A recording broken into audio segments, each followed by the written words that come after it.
Stenowalebabu welcomes you.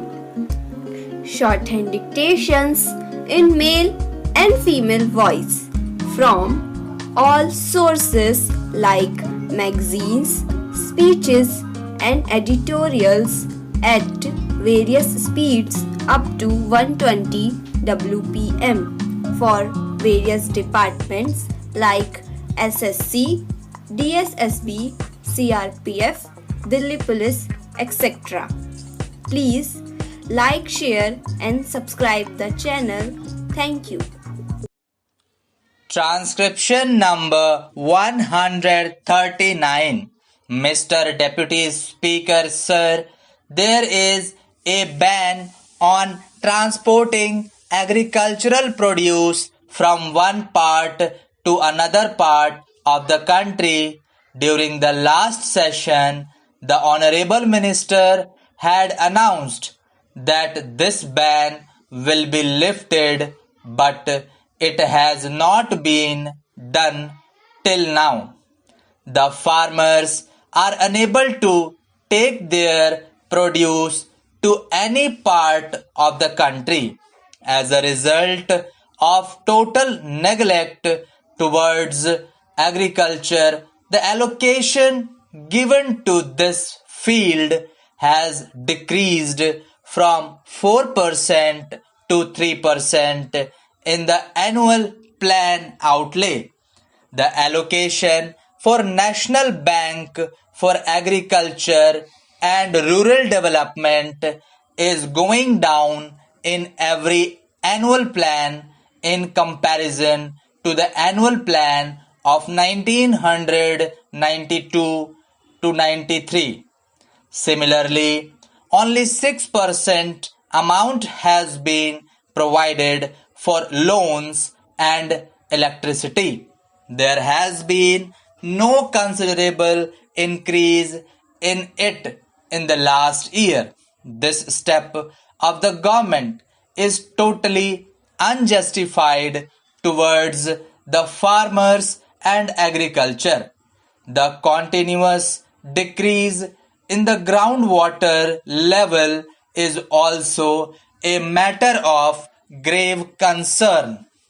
Ever since the Congress party has come to power, there has been 10% difference between the estimated capacity and actual utilization of irrigation potential.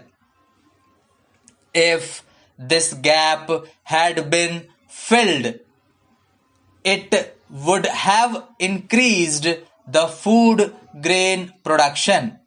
Not only our country would have become self-reliant in food grains, but it would have been also able to export them.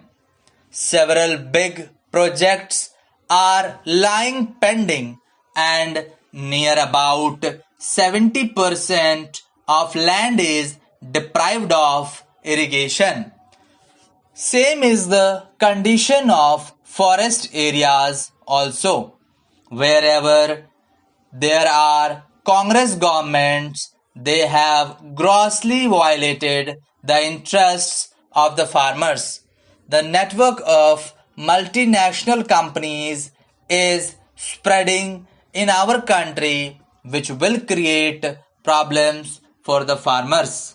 Their interests are being mortgaged in the hands of foreign powers. Due to this reason, the country is becoming dependent on others, and it can jeopardize our political and social freedom. Mr. Deputy Speaker, Sir, it is bad luck that our farmers are not organized today, but the day they become organized, they can revolt. Since the time this Congress government has been formed, it is not even ready to accept rightful demands unless such activities as sabotage, economic blockade and gherao are adopted, the government is not able to understand the problem. So, I would like the government not to create so much problem for the farmers that they are compelled to revolt. Mr. Deputy Speaker, Sir, my party and myself totally oppose the Dunkel proposals. It is very regretful that their proposals have caused infighting among the cabinet members. One of your ministers says that export of our country will increase with the acceptance of Dunkel proposals, and other ministers says that such acceptance will destroy our country. So there is difference of opinion in the cabinet also. One minister is opposing while another minister is supporting the Dunkel proposals. When there is so much difference of opinion in the cabinet itself, what right they have to remain in government? One of the two ministers should go. The minister who is opposing his government's policy should resign. If the government is ready to accept the Dunkel proposals, the agriculture minister should resign, and if the government is not accepting the proposals, the commerce minister should resign, as he was praising the proposals. When the farmers resort to agitation for their demands, the entire government will have to resign. Mr. Deputy Speaker, Sir, our country is severely affected by drought at present. Odisha, Bihar, Maharashtra and eastern part of Uttar Pradesh are affected by drought, but our central government decides everything in a haphazard manner. The Prime Minister surveys a state for once and gives rupees 10 crores, rupees 20 crores or rupees 50 crores. Then he goes to another state. Such a haphazard manner cannot solve the problem. There should be a permanent solution. Even after 65 years of independence, the government has not been able to control drought.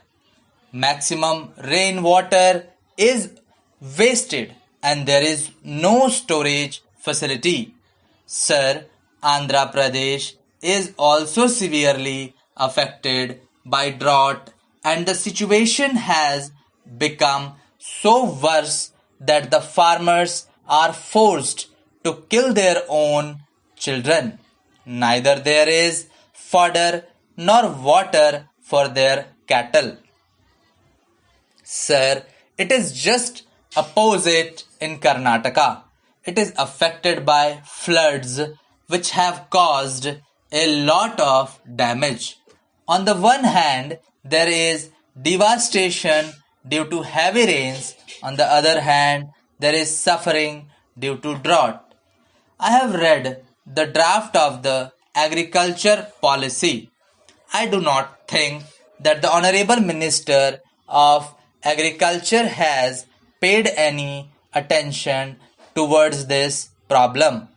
I would like to submit that this agriculture policy is unfavorable to the farmers. No facilities are being provided to them and agricultural inputs are being made costlier. Injustice is being done to them. 80% of the population of this country are cultivators, and the government should think about their welfare. If this is not done, then 80% population will resort to agitation, as I have said earlier also. Thank you.